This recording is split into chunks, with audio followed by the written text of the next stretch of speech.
Thank you, everybody, for tuning in to Coder Conversations. Today, we have author, comedian, voiceover actor Adam Sietz. Welcome to the show. We're definitely glad to have you on. Yeah, how you doing, guys? Good to have you. Good. Thanks for coming on tonight, man. Thanks so much. I'm happy to be here. So fill me in. What is it that you guys? I know you guys want to talk to me, but this is kind of a new podcast for me. So it's about gaming and coding, because if it has to do with coding, no, I have no clue. Totally not a clue. Gaming, I've been around. Yeah. Initially it started off as, but that subject it in after a while, so we expanded it to a general purpose podcast, and we just speak to a wide range of people. Awesome. And really get into their lives and the different productive things they're doing. Well, cool. Yeah, my goal right now is to hit as many faces and ears as I can, just to get them to know that they're okay, just the way you are. Get the heck out of your head and live the life that's happening right here, right now. That's how an improviser does well. When they're not thinking about it, they just dive right in and trust that it's going to work. Sometimes it doesn't, but in general, it does. Improvisation is a huge part of what we do here on this show, and it sounds like you work with a lot of improv as well.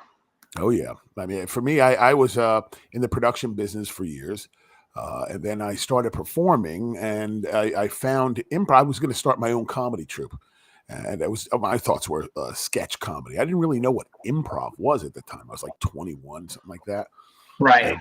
And somebody already had an ad in the paper for a sketch troupe. And being naive, a young punk, I was like, oh, shit, we have a competition. But then, like, within a few minutes, I'm like, no, wait, what are you thinking? There's somebody else that wants to do the same thing. So we connected. Yeah. I had made a phone call, and off we were running. We were Comedy Sports South Florida in Fort Lauderdale. We ended up opening up a nice big club. We had fun, and little by little, we all, started really getting busy doing this stuff. And I moved to New York. My partner, Pat, moved to L.A., and the rest is history. Yeah. Sounds like you've had a pretty interesting, pretty exciting career so far.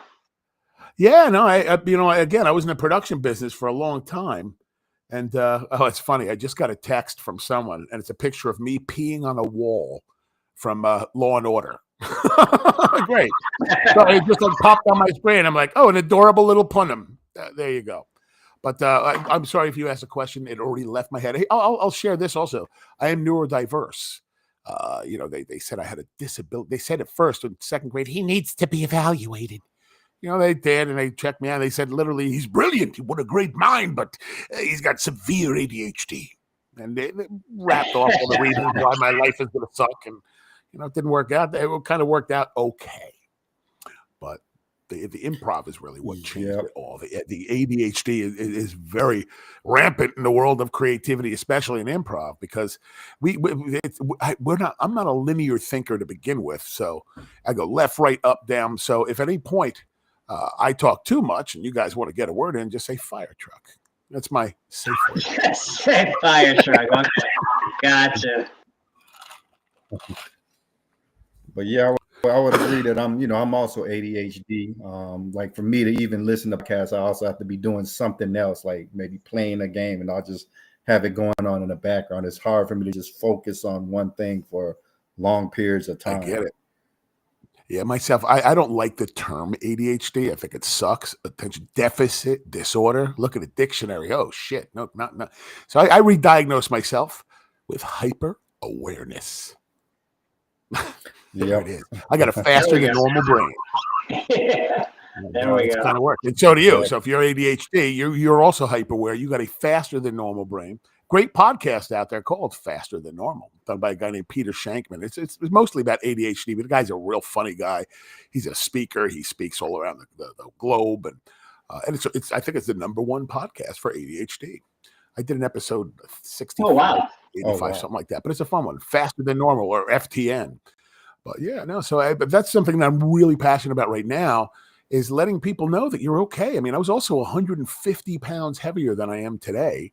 I was depressed. I was broke. I was in a marriage that I was not happy with. And everything changed. Really, improv is where it began, where everything changed. Where I just That's got amazing. This is where I'm supposed to be. Comedy in general was my Right. thing. I was in the production Right. business before, so it was great to have both sides of the camera and the other side of the camera. So you kind of understand the whole 360 scope of it all. yeah, my father was a production guy. He was also a performer. There's a great story in my book, and that I tell when I speak about saying yes, because sometimes you say no to things, and later on you find out that I wish I said yes. Like the Jim Carrey movie, Yes Man. Yeah, right. Well, yeah. No, but in general, for me, for example, I don't want to get into the whole story. I tell it all the time, but bottom line is, my father was a performer. He made it to the Ed Sullivan Show. He had a partner. They were fantastic. And, they kind of retired the act, and Dad became a production guy and a producer, and Barry became a PR guy in the toy world. And little by little, they went and, they're connected always, and, they're like brothers, but they stopped acting or performing, really. And 40 years later, my mother was producing events, and Dad and Barry brought the act back, and they would do it here and there, like 3 or 4 times a year when all her events, whenever it went on. It was great. And I watched it my whole life. I've seen this. So wow. Barry couldn't make it. And he said, "Hey, Adam, you're going to do it with me." I'm like, no. Again, I'm like over 300, 400 pounds at the time. And I'm like, I've never been on a stage, let alone my first time is going to be in front of 600 people. No, not gonna happen.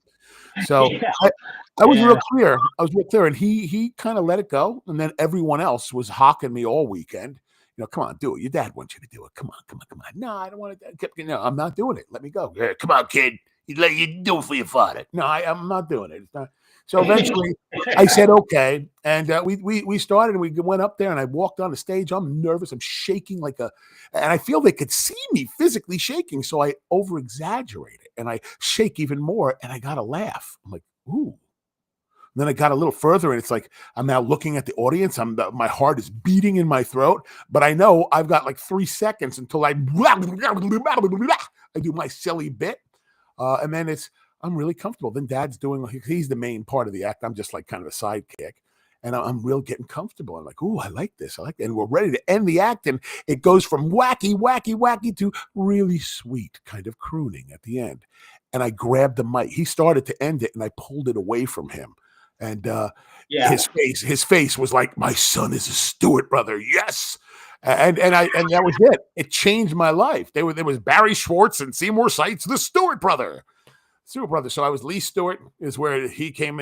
He became my middle name, and I'm a Stewart brother. And it was amazing. And here's the thing: why I tell the stories, because if I kept my no, which I was really clear, not a chance was I going to do it until everyone just pushed me to the point where, all right. If I didn't do it, I would never ever have done it, because he died less than a month later. So wow. Yeah, so it's like one of those great examples of, wow, if I didn't say yes, never would I, who knows, maybe I would find it another way, but I would never have changed, because I was in the production business myself. I was on that side, a producer. Yeah, but the producer, I'm a salesman is what it was. It's a glorified name. A good salesman is the producer. Right. Yeah. So how about you guys? Now, I know you do a wonderful podcast, but what other things do you guys do? Because I've been an actor, I've been a voiceover guy. I now do a lot of speaking engagements and workshops and team bonding and emceeing and all these different kind of things. Because now if it's something that will make me that'll have fun with, or at least that I think I'll enjoy, I'll do it. Other than that, I'm kind of fortunate at this point where, the dollar is not what drives me. I'm far from beyond wealthy, but again, it's not what drives me. So I'm always up to get out there and talk to people wherever they want to listen about getting out of your head and trusting yourself. That self-doubt is horse crap. Vanquish it. And know that it's as simple as turning on your switch. If you want something different, then okay, right now, boom, turn it on and be different. Yeah. If you want to be better tomorrow, be better tomorrow. So, Exactly. Brian, did you want to start off and tell them like all the things you do? Yeah, so I've been a musician for a long time, over 20 years now. I'm 37. I started playing drums when I was 14. Got into producing beats and hip hop beats at a certain point. Did that for a while. Then got into composing video game music. I haven't been doing that lately, but I have 3 or 4 albums released and online from that. It's kind of like throwback nostalgia, 8-bit, 16-bit, they call it chip tune. So it sounds like Game Boy music. I love it. Yeah, so I have, that's kind of like a side project of mine. And I teach drums in New York. I'm here in Long Island, Suffolk County, Long Island. And I've been doing music for a long time. It definitely hasn't been linear though. It's like I'll get an opportunity, then that'll fade away, then I'll do something else, then I'll come back to music again. It's just, it's sort of like one of those themes, like a motif that it's always there. It keeps coming up. It keeps reoccurring.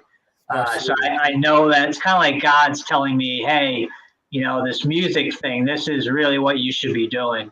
There's no doubt. If you have the music in you and you don't let it out, that's just you can. Let's put it this way. Somebody, I don't know where I heard the line, but they said, "Whatever you do, do not die with your music in you. Get it out." So, music is a big part of me. I'm a drummer too. How ironic is that? My father was a drummer. My dad was a drummer, and my mother built him a bandstand, like a riser, in the middle of our living room. And we had these big kick-ass Bose speakers that were hanging from the ceiling right over the drum set. And my father had a wall of, had to be a couple of 1,000 albums. It was a full wall of records. And it's a great picture that every year on his birthday, whatever, that's the one I post up on, on my profile. But I started playing the drums. He would do the, and I would literally march around until I can grab the and I can play. Once I could play that, it was like, wow. So now I bought a drum set. My wife bought me a drum set. I have 3 kids. My daughter sings like an angel. My son in the middle also sings fantastic. My son in the bottom, he doesn't sing, but he plays the drums. They all of them kind of play the drums. But Noah wanted a bass. He plays my drums. Ben wanted a guitar. He plays the drums. So drums are rhythm. To me, I think rhythm is real important. I think rhythm is real important. And that comes when they're babies. When they're babies. Rhythm is always there. It's always there in the backdrop of our lives, rhythm, I think. And for me, it's always been something that's fascinated me. Music, drums. I've just always gravitated towards that. And, I came up listening to a lot of hip hop, like Tupac, Biggie, Wu-Tang Clan, a lot of that kind of stuff. I remember, I had a Walkman and I had the Wu-Tang Clan Enter the 36 Chambers tape as like an 8 or 9-year-old listening to this stuff. Like I had no idea what they're talking about, but I liked the flow of it. I liked the vibe of it. And so I got into music very young, like 8 or 9 years old. I was already listening to a lot of records. But in improv, one of my favorite things to do is musical improv. Like you could give me any musical style, and I don't really even need to know it. Once you play it, I'll hear it. Maybe 8 beats to it, and then I'm off and running. And we used to play a game. It's a great game called AM and FM.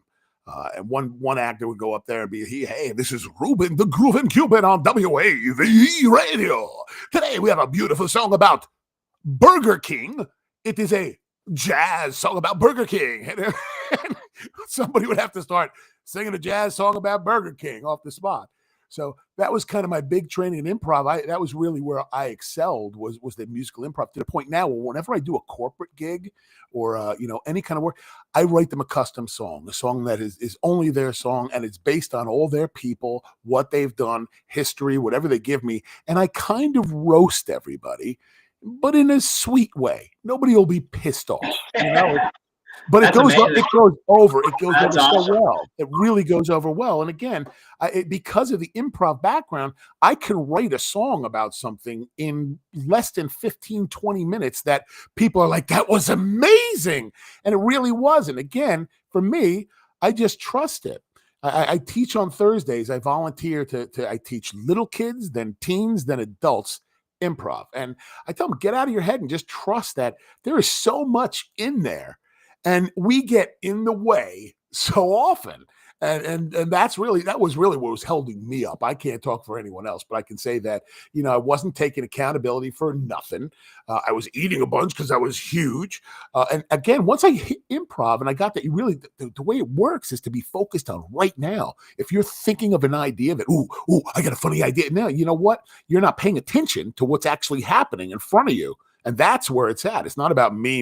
It's about we and putting it together. And every time when I'd start off like, I got something, I'd come on, I'd get a laugh, but it really didn't help what was going on or move it forward.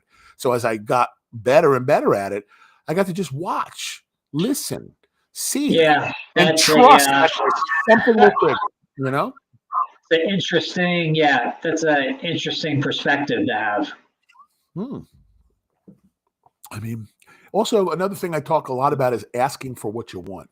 Because if you don't ask, guess what's going to happen? Nothing. And if you do ask, guess what could happen? Nothing. Or you could actually get exactly what you want. And in my situation, I got a story. It goes on and on. I will not share that now. Read the book if you want. But it talks about saying yes. And I ended up on Broadway. And I had never taken an acting class in my life. And the first part of the yes was me getting a role in a video game called Neverwinter Nights 2. And I played this character, Kelgar Iron Fist. He sounded like this. He was a little guy that got into lots of fights. And then, but when I walked in, there was another character called the King of Shadows. And I said, it said evil incarnate. I'm like, I gotta do that. So I said, hey, would it be all right if I read this? And she says, you know what? We're really behind. No, I wouldn't ask. No, we just do this. So, okay. So I walk in and I see, and it's not just a typical cat. There's a whole bunch of people in there, like the producers and writers. I guess this is a callback, or they're only doing one audition. So I do my Kelgar, and then, Judy, would it be okay if I gave you a run on the King of Shadows? And her eyes are like, and she looks down. I'm like, oh, shit. Did say don't ask. She did say don't ask, but she leans to her left to look at everyone else in the room and reading the room. They were like, yeah, bring it to us. So I was, so it was as evil and evil. It was so cool. And I've kind of banked that voice for a number of other things. That's kind of creepy. And what ended up happening is I booked Kelgar Iron Fist. And why I didn't get that. But when I went to record Kelgar, we knocked it out so fast. They said, you know what? Let's give us a run on the King of Shadows. You know what? Let's do this one. And I ended up doing 4 different characters on it. And like 2 years later, I walk into an audition and the guy goes, hey, man, congratulations. I'm like, wait, you know I had a baby. That's like almost, no. You won the Navigator Award. I'm like, the what?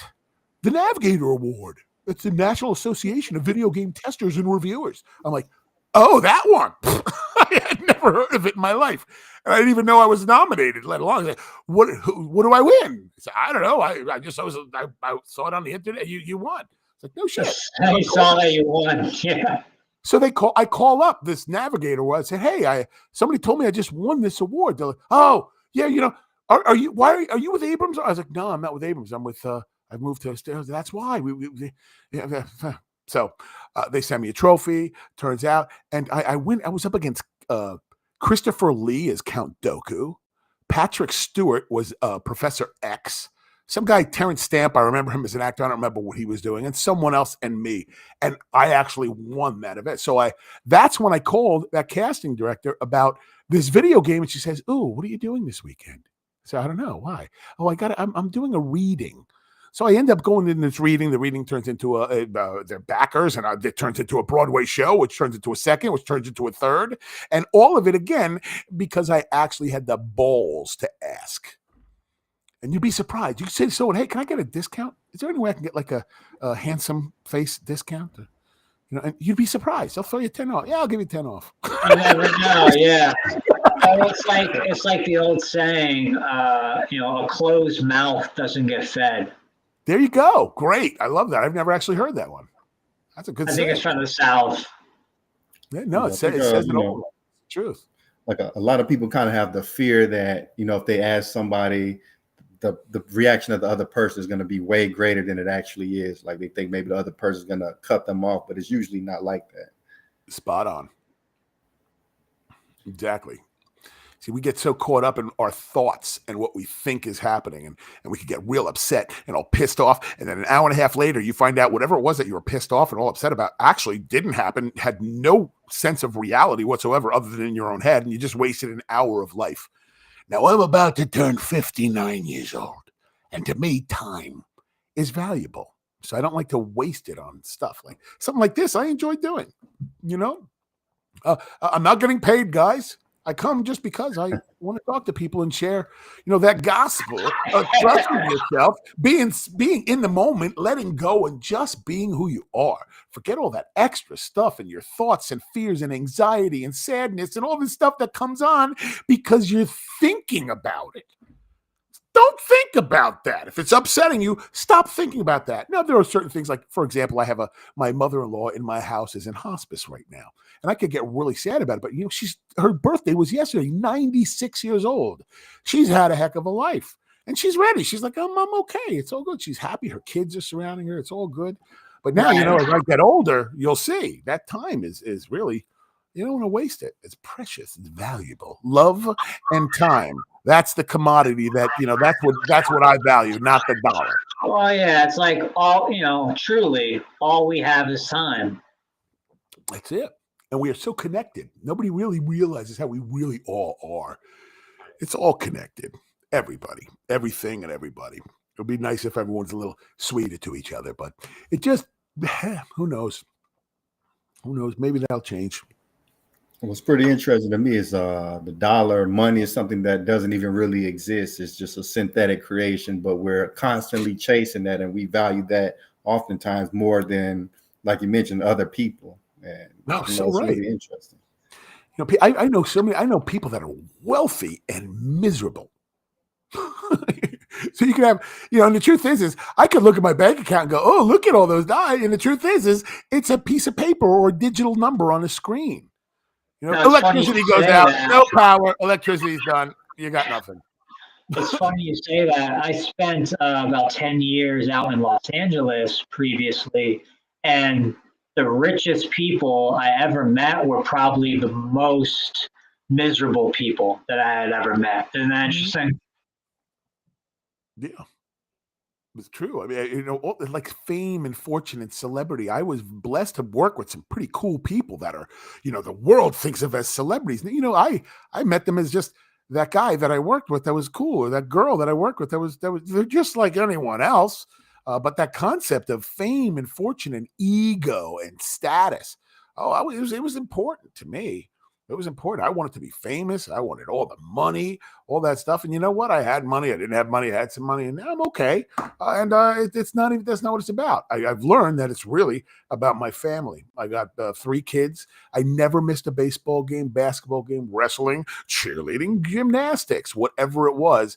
I was always able to kind of be there because this kind of lifestyle is, I don't know what I'm doing until 6:30 the night before when the agent gives me all the voice stuff or that, or my speaking bureau said, you got a gig on this day. And and again, Thursday I block off to do, but in general, that doesn't even happen until 3:00 in the afternoon. So I've got all day, all morning to do fun stuff. Right now I'm working on changing the garage. So I have a little studio because everyone's telling me I got to do content. I got to do video. I got to do content, so.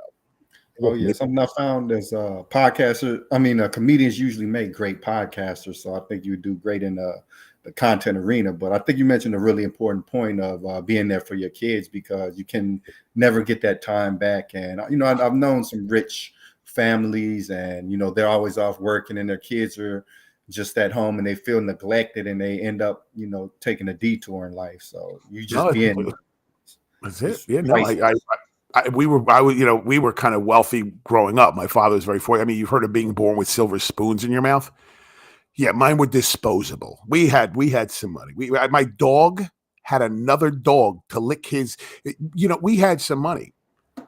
We had a bidet in the house. A bidet. Who has a bidet? Nobody has a bidet. First time I went to the public park, I got kicked out for washing my ass in a water fountain. Ba-dum-bum, cha. Yeah.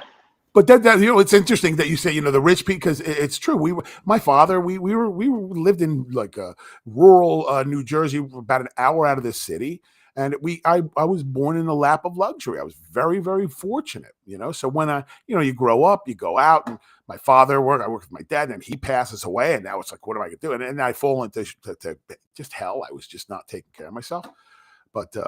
Eventually, you come out of it. It's one moment. It's literally a moment. You could change everything and anything, and that's where with my world of improvisational thinking is like to truly understand that those things that bring you down or upset you are all in your head. So much of them are in your head. And there are things that are happening. Yes, they're happening. Like again, mom in the other room. But if I'm going to sit there and wonder, oh, mom's going to go, no.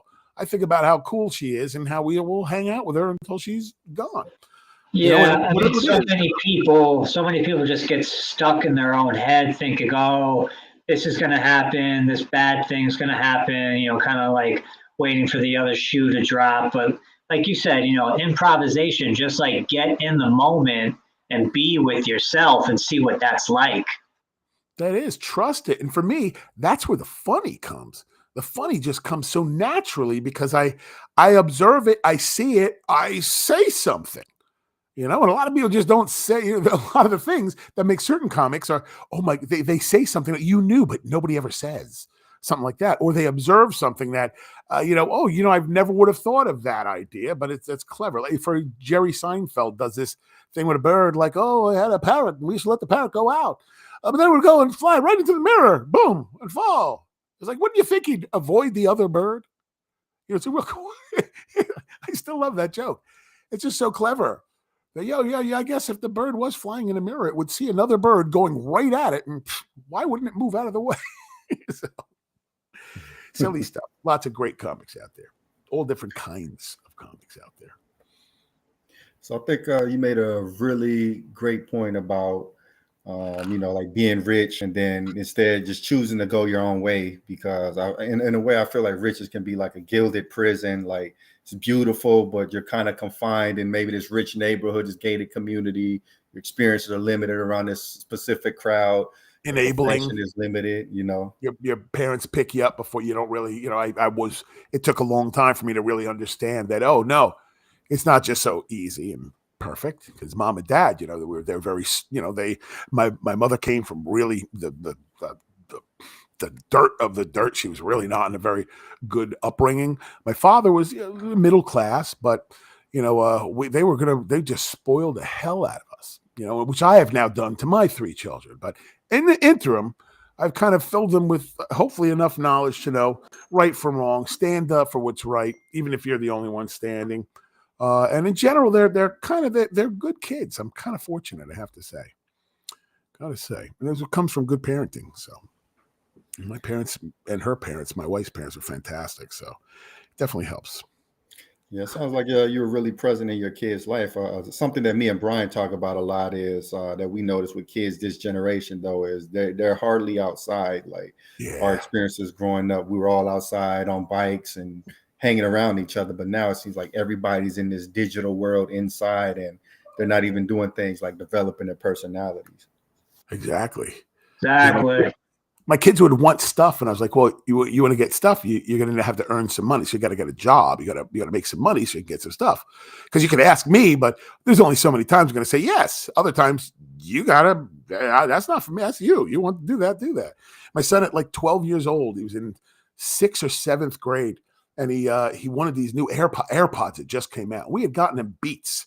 They were used from a friend of his that didn't want his Beats because he just got some other thing. So we paid for these cool Beats, and he got these Beats. And literally less than a month later, I want these AirPods. So I said, figure it out. And he went and he found Bazooka Joe bubble gum for 5 cents, and then sold it for 25 cents. But you couldn't buy one; you had to buy 4. So he would sell 4 slices four pieces of gum for $1, and it only cost him a nickel per piece. So for 20 cents in, he ended up with he took 80 back. So it was not bad. He figured it out pretty early that this is how it works. So he's kind of worked that for years. My daughter is working. My son, again, I don't want to talk about my kids. That's all I do. Yeah. My daughter, listen to her sing. Oh, look at my boy. He's fun. Me and my son actually just did a commercial. I can't say what it was for, but I can say that my agent says she believes it's going to be in the Super Bowl. And my son's not even an actor. It was just one of these things that they said, we need a reaction. There's no lines at all. There are two celebrities in this spot, and you're mocking them. They're on the Jumbotron, and we did it in the Barclays Center. And whatever it is. And it's just that reaction stuff. And it turned out it was a lot of fun. And my son is dead center. I wouldn't be surprised if I'm completely cut out of the whole spot. Right. It'd be fun, but that was a fun experience. He's not an actor. He doesn't want to do it. I said, hey, I got another one. No, I don't want to. He realized that, it's acting is sitting on your ass for hours and hours. And then you get to do a little something. And that's that. Yeah. When I spent time in LA, I did some extra work. And you're sitting there on your phone, reading a book. With a 6:30 call time. You're there. You're there at 6 a.m. You're there at 7 a.m. You don't even touch anything until 3 in the afternoon. You don't do anything for hours. And then finally they call you in. Okay, we're going to have you on this scene. And you're there for a couple of minutes. And then, okay, it's back out in the room, more waiting. My son did not like that experience. He said, I'm done. No more. Until when he actually gets paid for it. Let's see what happens. Maybe that'll change, but I don't want them being actors. I want them to perform and do their thing, but get another job to put some money in your pocket, because the acting business is not what it used to be. It just isn't. The union, especially in the video game world, it's certain companies have agreements where they've agreed to the SAG terms, but right now we're on strike for video games. Oh wow! Can you speak a little bit about that? Well, I myself, fortunately, when the COVID hit, I started having to do other stuff. And it's really, I took back what I learned with my dad as a salesman or a producer, and figured out ways to put things together. I did a lot of virtual meetings and speaking engagements. I did coaching and working with a lot of ADHD people, kids, adults. And helping them understand that it's okay, and some tools that I have. I have something I call Larry. It's my personal life coach. It's lists, alarms, reminders, repetition, say yes. And it's like a little anagram, but it covers exactly what I need to do. So if I don't have a list, it'll never get done. If I don't list alarm, if I don't set an alarm for that, then it's not going to happen. If I don't remind myself to set the alarm and I do it over and over again, the repeating of it is what makes my life work. Without it, I'm telling you, ADHD could be a superpower, but could also, piss your wife off. For example, she said, "Hey, honey, can you get me some water?" I said, "Sure." I'm going in the kitchen. Sure. I come back with a banana for me. Yeah. Yeah. Exactly. That's my life. Well, yeah, I don't really like that term being called a disorder, but it's just like our brain is split in so many different directions. We can shift from thing to thing instantly, and certain. It is, and when we shift to the next thing, whatever that other thing was, it's gone. It's done. Yeah. We've moved on. And that's what pisses our loved ones off, or when you're in the middle of a conversation and you're blabbering on and they want to get a word in. And they don't, it's not something that's intentional sometimes. And like you're talking about something and a fire truck drives by and you see that I'm not listening to you anymore because I'm just looking at look at the pretty fire truck. So that's the downside of it. But again, once you truly get to the point where you understand that it's not a disability or disabled, yeah, it's definitely different. Your brain functions differently than everyone else's. And certain things you do will piss people off. But, there are other people out there that do stuff that'll piss you off. It's all about accepting what it is. And yes, and it's a big part of improv. So when somebody puts it out there, you yes it, you accept it, and, And then what I'm saying, if you say yes to something, you can go and check it out. If you say no, you can't check it out. But if you go and check it out and you don't dig it, you could politely decline at that point. Say, you know what, this is not for me, and you're out. Correct. Those Correct. opportunities, man. You miss those opportunities and those offers because we're too busy in our head. And as an improviser, I would like people to think like an improviser. I don't need you to perform, even though we're kind of all performing anyway. It doesn't matter what you're doing. You want to date, you're performing. You're a teacher, you got an audience of a classroom. You're an attorney, you got a judge and a jury. You're a salesman, you're a realtor, whatever it is, you're selling it. Someone's selling something. If you're not selling it, you want them to buy in something. Somebody wants people to buy into it. It could be your product, your service, your idea, or even just your opinion, you know? So you would say that everything is sales? Well, not necessarily sales, but in most situations, when we want something, it helps to learn how to sell, especially when we're doing scenes and something is just not working or whatever. But if you're up there and it's horrible, but you're selling it like it's the greatest thing in the world, that becomes what's clever about it. It's like, wow, that is really horrible. And they don't know it, but they figure it out after a while. Again, Right. For me, as an actor, I'm selling myself. I started out on the telephone hawking people for sponsorships for events and shows and whatever we were doing.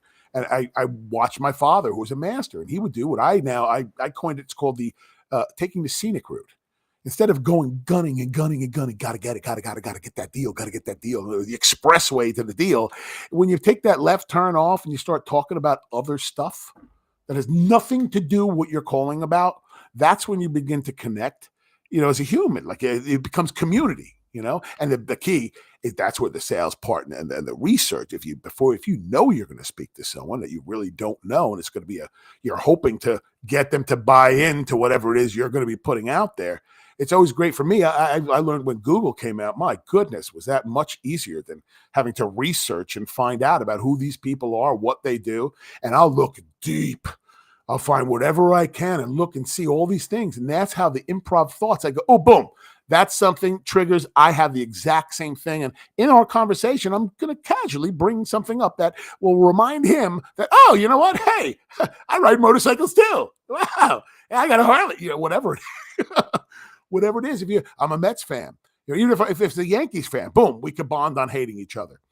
So that is something that I've heard from other guests is people like to work with people they like. So if you just go in there with the intention of getting the quote unquote deal and you don't make the connection, they're not going to necessarily want to work with you. But if you make the human connection, then the door is open. Everyone loves to buy stuff. Nobody likes to be sold. Nobody likes getting sold, but everyone likes to buy stuff, so right.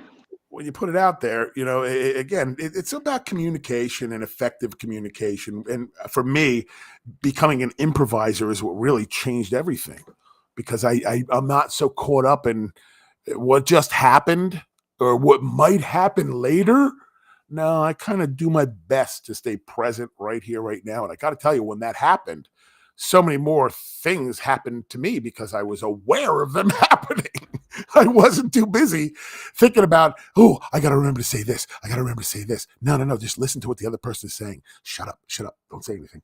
Listen. Yeah. And for us with the podcast, we try to be very of the moment, very improvisational. And I think, a lot of people connect with that part of it. Yeah. Yeah, Joe Rogan, Howard Stern, they go on and, they have, I guess most situations they're coming out to promote something. Sometimes they're not, but those conversations, it's just like guys hanging out, talking. That's kind of where it all started. Mark Maron and these guys doing Adam Carolla. They were the first guys doing it. It was just like a bunch of comics hanging out, talking a bunch of crap, ribbing each other, roasting each other. And now they've, everyone's got a podcast. You know what I like? I like the Dana Carvey and David Spade. It's all about SNL stuff. That's a lot of fun. Oh, yeah. Yeah. But, my book also is on an audiobook. And again, I'm not that interested. I don't care about that dollar. So I do know that if you go on to Audible, you could try their free, their free trial. And then you might not want to keep that free trial, but you could keep the book. It's called Unscripted Success by Adam Lee Sietz. And I'll tell you something, what's cool about it, the book is out there, but when I did the audiobook, I really got to be me. Where the book is, I've never been a writer. I've written stuff, but, not like a book. what? So, and what's good is it's all broken down into little bits, so you don't have to listen to it all. You could literally read a little bit while you take a shit. Yeah. We've seen that you've been in like a wide variety of games, like even GTA. Yeah, that was fun. I've done actually I started with them with San Andreas, I think, or Vice City, and then did 3, then 4, then 5, and they're a lot of fun. That's a great group to work with. They're very, very, very clear. They're very private about a lot of their stuff, and I get it, but they're a lot of fun to work with. It's a bunch of cool, just guys that love to play games and make games, and they don't want anyone else to know about their games, which I understand. I guess it's probably a pretty lucrative business. They must have spies out there. I'm looking for different technology. All I know is like years ago, about a decade ago, I was working with this company out in Utah, and they were making games, and they were doing some virtual reality stuff, and they were explaining to me that in maybe a decade or 15 years, which is now around 5 years from now, like your Oculus, you'll be able to have that Oculus. But if you ever went to laser tag, you ever go to a laser tag?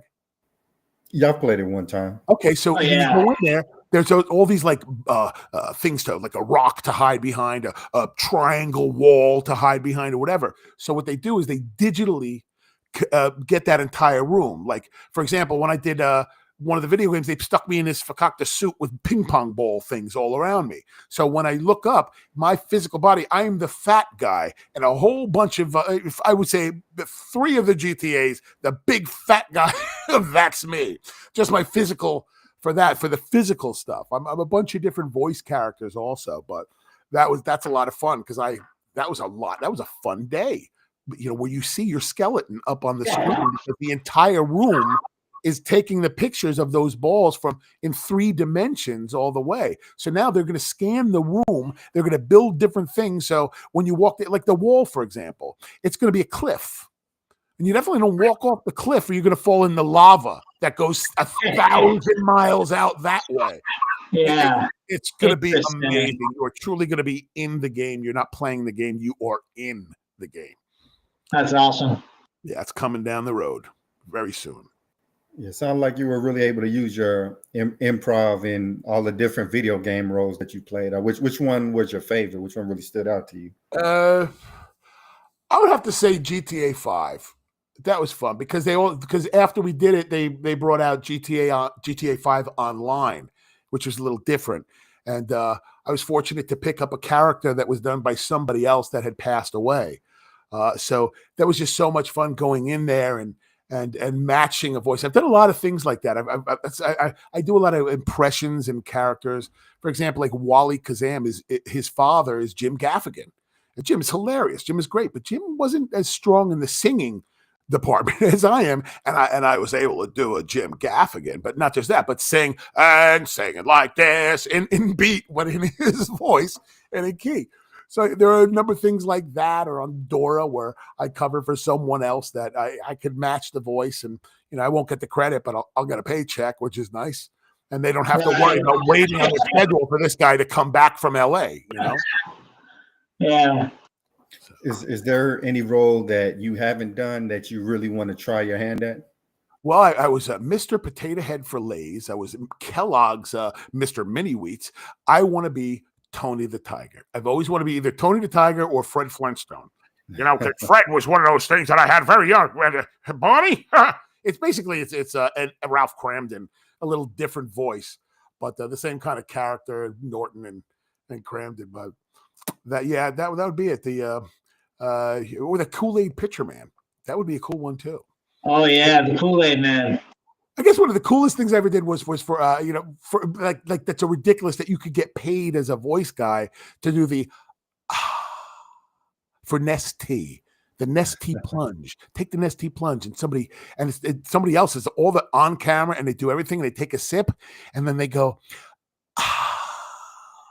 And for some reason, my was better than everyone else's and they gave me that job. That's ridiculous. I mean, his mother, the producer's mother, could have delivered that job easily. Very interesting. Like, how do you actually get in get those kind of roles? How do you break into that industry? Well, you know what? Unfortunately, you have to know something. You have to have representation. Without an agent or a manager, or someone to get you in on the breakdowns that come out every day from all the ad agencies and the TV shows, and like I have something on my screen for a video game that I've got to read and get it in by Monday. So it's like a whole monologue kind of thing, but it's cool. I don't have to memorize it. I'm going to look in front. I'll read it.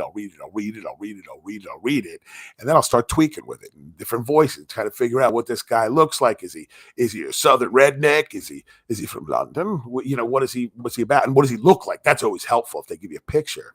They don't always give you a picture, but you really do need representation. But the truth is that was the way it was. Today, there are very talented people that did not join the union, and I would understand why. Our union has not always been the greatest, but they're there for us. And but it's not the same. It's just not the same.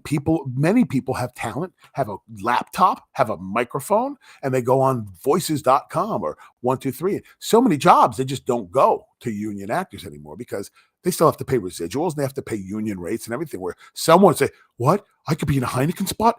You're going to pay me $200? Yeah." And they do it. And they're talented. And it works. And they never get another penny from that as they use that ad for years to come. So. Oh, wow. Yeah, but it's cool when you get the residuals. I've got some real fun residuals. Most every actor has the check for 1 penny. A check for 1 penny. Mine, I actually got a check for 0.00. It was nothing. It was a check written with zeros on it. Like they were like, we're going to spend an extra 55 cents on the stamp, the envelope, the paper to print on to say you get nothing. We just wanted you to know that. Are you working like recording from home, or do you have to go into a studio? Where are you recording at? I prefer going in the studio, but again, when COVID came out, I kind of had to build myself I own a little studio, this thing called Source Connect, where they can connect right into my computer and it's as if I'm in their studio. But I prefer being in a studio. It's just I don't know. You get out of the house. I don't know. It's just I much prefer that. But I do a lot of stuff out of the house. So, yeah. Exactly. And now also on camera, the same thing. When you're auditioning on camera, they're just not, casting directors are being decimated because everyone could do it at home. But the only thing is you're not getting direction. Nobody's telling you anything else. So you really got to have a good, strong choice of what you're going to do. And you get to deliver the take you want. That's what I like about home recording or home video. But again, a lot of these businesses are now not only putting them out to the union actors, but they're putting it out to the non-union actors too. And if they could find one of them to do the job, they're going to. And I would too if this was my business and I wanted to spend less money. That's how it works. And people getting pissed off about AI. Guess what? Everything changes. That's a big thing we were striking on before was the use of our voice. Because if you could clone my voice, after like I think 3 minutes or something, and you could have me tell you whatever you want, how I say it, and the text, and it literally sounds like me. They could also have me speaking Spanish in my voice or Peruvian, I don't know, any kind of language. Things are so different today. So in the contracts, you have to have. I've done something recently that was not. It was like just through a friend, but I was very clear. You got to sign this thing that this is for this, and it can't be used for anything other than this. Because again, if they have my voice, what do they need me for? James Earl Jones will be making money for the rest of his life, and guess what? He's passed away. So his estate will be making money because he did sell the rights to his voice. So ad agencies or whoever it is will continue to hire James Earl Jones to do the Darth Vader will live on. And Mufasa. Yeah. Yeah. Do you feel like that's a big threat? Like, okay, they can clone your voice. Like if you're not really aware of the legal contract, you sign off with one company, they clone your voice, and now into perpetuity, they're just utilizing your voice for future ads, and you don't get anything. Absolutely. I did a show. It was called Talk Radio with a guy named Liev Schreiber. Really cool actor. He was Ray Donovan. He was Wolverine's brother, Sabretooth, in one of those movies. Really cool guy. And he is the voice of HBO Sports. He's the voice of Nova. He's the voice. You hear his voice always. And I'm listening to TikTok, and I'm hearing these AI voices that are. It's definitely his voice that's been cloned and tweaked just a bit. There's no doubt. I spent 6 months with that voice. That the way he. It's definitely. And what is he going to do about it? Nothing. Because how are you going to prove it? So that's why, again, it's always good to be a little, where I diversify. I got to do other things. I got to, make some different revenue streams. And the funny is always helpful. And the thing is, people are suing over this kind of stuff now. There was a case recently with Chat GPT, so OpenAI. They have reached out to, well, have you seen that movie, Her, with Joaquin Phoenix? Oh, yeah, yeah. Yeah, so Scarlett Johansson does the voice of the super advanced AI. So OpenAI, the Chat GPT maker, they reached out to Scarlett Johansson. They said, "Hey, we want to use your voice for one of our chat bots. Would you be up for that?" And she said no. And then they came back a couple months later and they said, "Hey, we'd really like to use your voice for one of our chatbots." She said no again. So what they did was they went out and they hired someone who sounds exactly like Scarlett Johansson, and they had her do the voice modeling for it. So Scarlett Johansson is suing them, saying, "Hey, this is not right." You got the receipts also. Yeah, it's like you're basically using my voice for free. Yeah, but here's the thing, though. As an impressionist, I know my friend Bob DeBono is probably the greatest Donald Trump impression you have. This guy is so dead on. All the mannerisms, all the stuff. He's got it dead on, and he makes money all over this country, and now I think internationally. He gets hired to do these. He's Trump. He does Trump. He's Trump, and he is Trump. But he's funny. If it's a Democratic group, he's Trump, and he's shitting on Trump. And if he's a Republican group, it's the other way around. But he's brilliant. And now, if he's doing a Donald Trump thing, they'll always at the end they'll say, if it's a commercial, they'll say, the voices. These are not the voices of the actual, something like that. Give a little disclaimer. But now again. If you're doing something with Donald Trump, he's making a living off of Donald Trump, and Donald doesn't get a penny off of that. But again, when you're using a voice, I guess, the law and all that stuff is not something, again, I choose to get involved. I don't understand it. It's always good to have an agent and manager. That really makes life easy for you. Just where do I go? When do I go? Thank you very much. I'll be there on time. That's it. So the side stuff, I got to handle myself, which I still don't love doing, but, is what it is. Yeah, it's really interesting that you mentioned that you've had to do a variety of things because AI is, I'm in the software industry, and I've noticed that, some companies are hiring, freezing. There's going to be a lot of layoffs, and, you have to find ways to earn multiple streams of income. You can't really put all your eggs in one basket. So how did you discover some of these other avenues to make money? Well, I mean, again, growing up with my dad and learning how to really sell very well and to incorporate funny and humor into whatever it is that I'm kind of doing. I guess people look for their purpose, their why statement is a big hip thing now. But I actually did a process with a guy. His name is Simon Sinek. He wrote a book called Start With Why.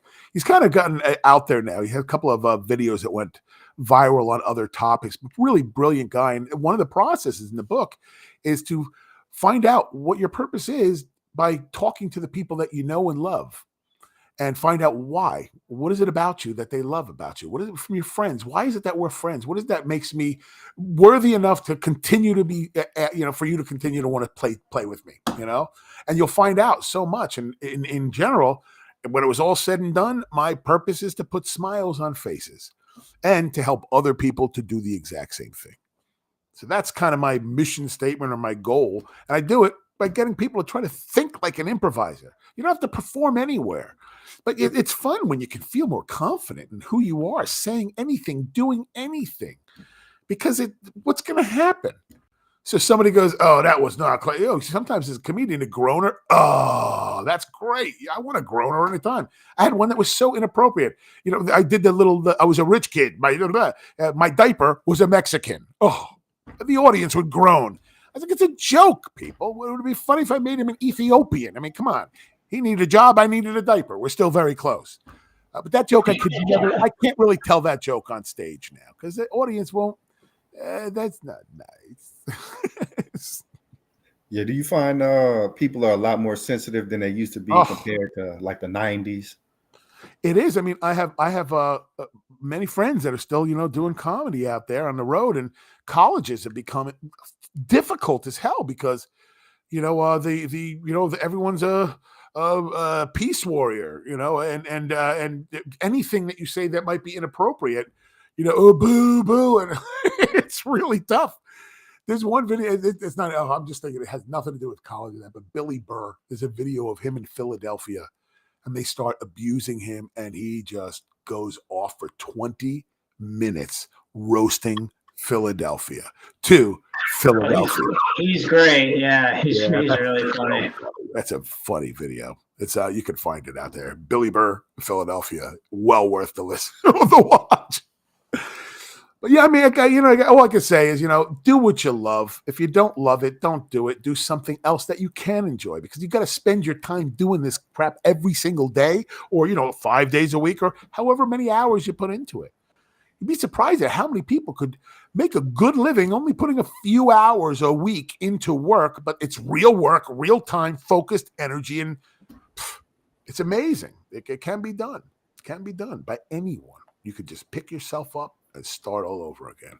Turn on your switch. I sell these shirts that have like a light switch on it, and a light switch has the on and the off. Up is on, down is off, or the other way around. I don't know what it is, but on the shirt it has a do above the on, and below the off is nothing. So it's kind of a visual. You got to kind of think about it. Like, what is that? Oh, if it's on, things you do. I'm doing it. I'm not talking about I'm doing it. If it's off, nothing's happening. So turn on your switch. It's kind of what I like to say. It's really enjoy it. It's yours. You have it right here. And this is fun. I mean, I enjoy talking to you guys, and games are fun. People go play games. I can't. Certain games I can play. I just don't. I don't like the shoot 'em up games. My sons like the World of Warcraft. Not that what is it? The shooting game. I can't remember it now. Oh, Call of Duty. There you go. Thank God. COD. Very cool. COD. Yeah, COD. He's impressive with the rifle and the other one, the where they fly in the air and they dance. That Minecraft, not Minecraft. The other one, it's really big, and it's like a war game. Also, people are shooting each other, but they also do a dance when they do something. Fortnite. Thank you. That's it. It's crazy. They're really into this stuff. I like Mario. I like NBA 2K or baseball stuff. Tennis was my favorite Game Boy game. But I don't like that. I don't like the war games. Not my thing. Or Tetris. Remember Tetris on Game Boy? Oh yeah, Tetris. See, what's wild is you guys, I believe, are a little bit younger than me. So when we talk certain ththings that we're talking, like I remember when these things first came into existence. And like you're saying, hip hop. When I first started recognizing being alive with memory, it was still 70s, a little bit of disco, some of that old doo-wop, some jazz. Rock and roll was really hard from Led Zeppelin and Pink Floyd. And then slowly it was like the rap and hip hop, like the Fat Boys. They were the first they were the first guys doing beatboxing, and it was amazing. What are they doing now? Do you see what people are doing with beatboxing?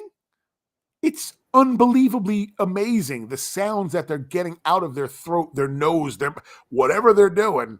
It's pretty impressive stuff. And the evolution of it all, it's kind of cool from the Fat Boys and MC Light. And then when Run DMC, the Beastie Boys came out. And it's wild because I got to see it all. And now my son, I finally got him into music, my older son, Noah, but I had to break out a turntable. That was it. Because he was listening to things like Playboy Cardi and things that are just not my style at all.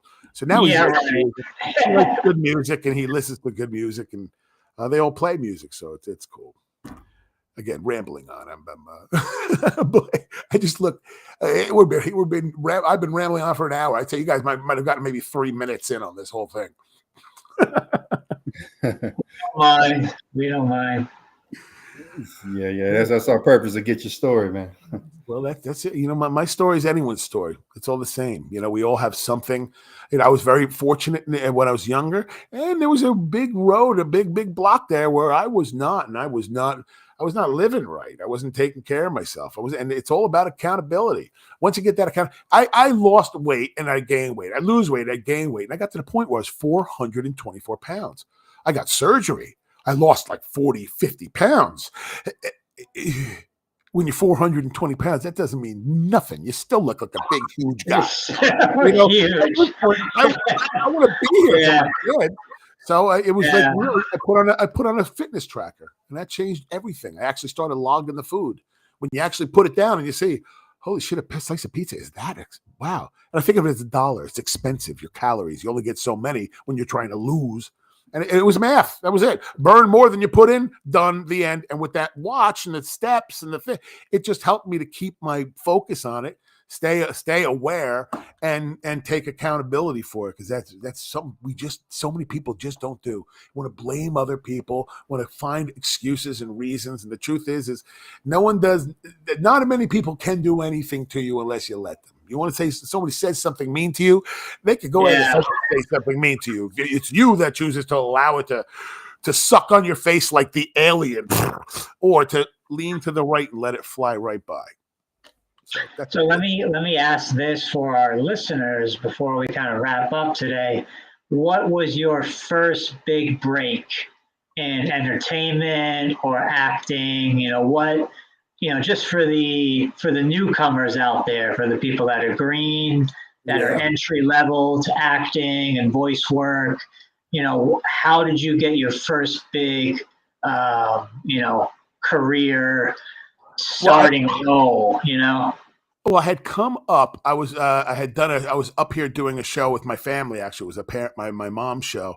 And a lot of the show, she did Miss USA, Miss Universe, Miss New York, New Jersey for USA, Teen USA. My father did Mrs. America. There are a lot of beauty pageants in her life. So she would do these events, and I just got completely thrown on where I was going with this story. There's the ADHD we were just talking about. The break, right? It was my first break. Again, my father and that act, that one night. When I did that, everything changed. The entire world changed for me. Because again, he was gone a month later. And now my sister was working with me, but she's my big sister. I'm still the baby brother, but it's now my company. And Dad's not in the office.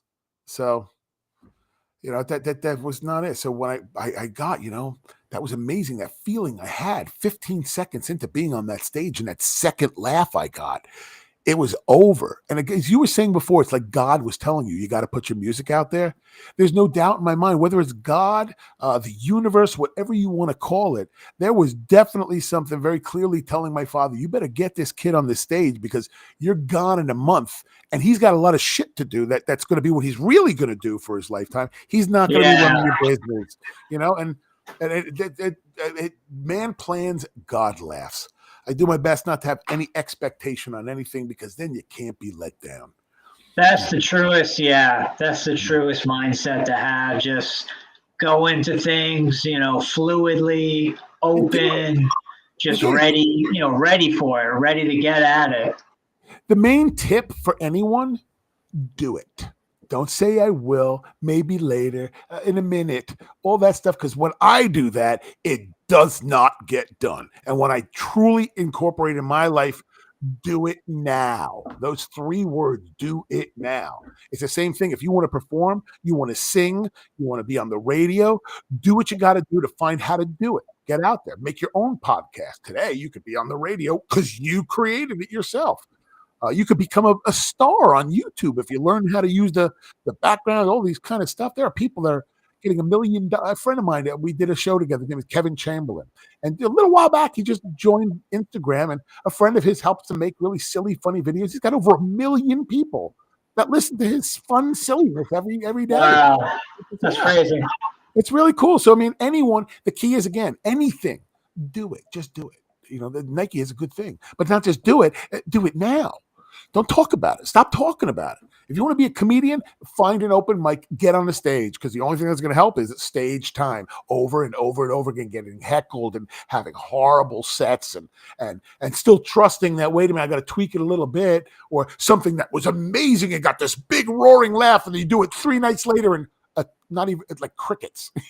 So your big breaks have come from you saying yes. Really, it's from asking. And also asking, I said, hey, would you send me? I lived in Florida. When I talked to this agent that became my manager, she goes, you live in Florida. You got to be in New York to be in New York. It's like, yeah, but I could fly up, if it's a worthy audition. And so she said, we'll see, whatever. Literally about a month later, said, okay, let's see how motivated you are. Can you be here tomorrow at 11:30? I'm like, okay. Spirit Airlines, $200. Sure, I'll find a way. My sister lived in the city. I could stay at her place. Yeah, I'll be up there. Okay, cool. So I come up, and it's for a Woody Allen movie. I'm going to audition for a Woody Allen movie? Holy shit, this is cool. But you're not to tell them you're from Florida. It's a New York hire only.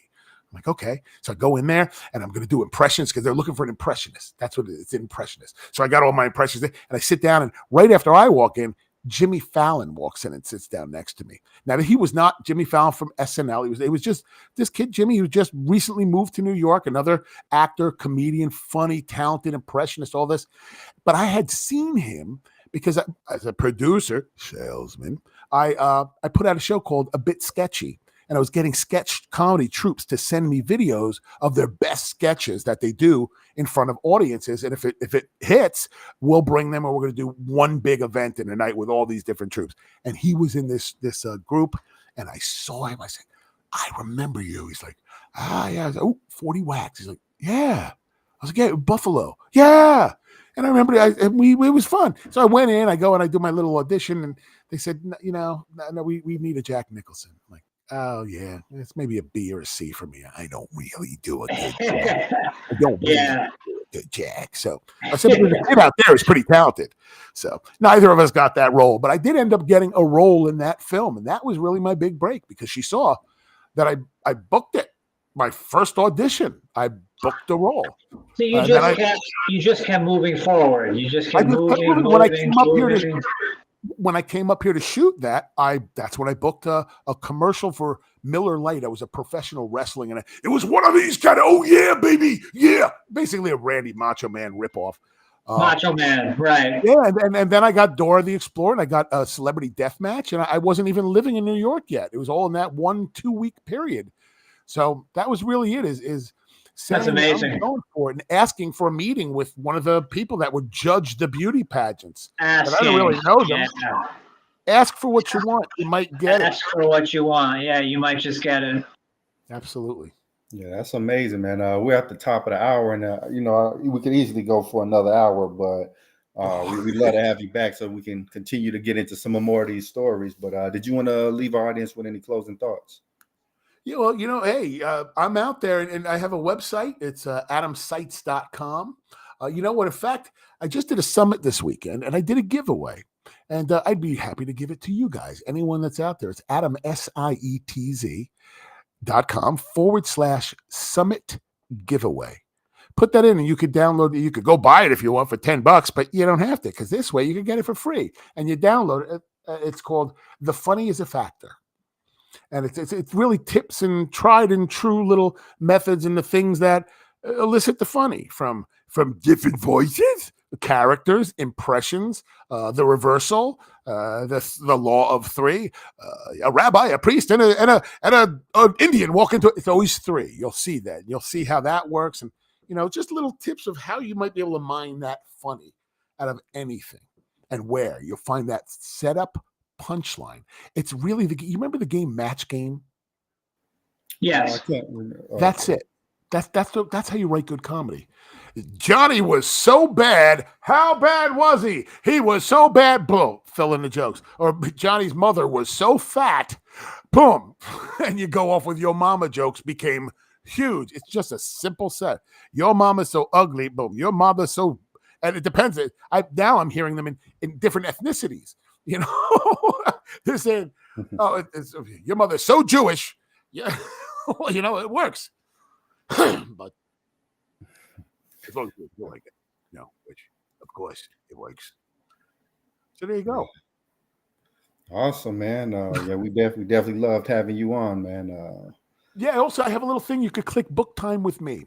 Somebody said you should say, "Hey, let's talk." I'll probably change that number, but somebody else made it for me. But if you want, you just go to adamsites.com, click on that little button that says book time with me, and reach out. If I have there's little 15-minute blocks, I give them. It's free for anything for anyone to ask me if you have any questions, any ideas, any thoughts, any needs. If I can help you in some way, it'd be my pleasure. Reach on out. Awesome, man. We loved having you on tonight. A pleasure, man. I had a lot of fun. And I got to ramble on. What else was I doing tonight? Exactly. Well, pleasure, gentlemen. You guys have an awesome weekend, and may your 2025 bring you everything you could possibly want and more. Same to you, and thank you, everybody, for tuning in. We'll catch you next time.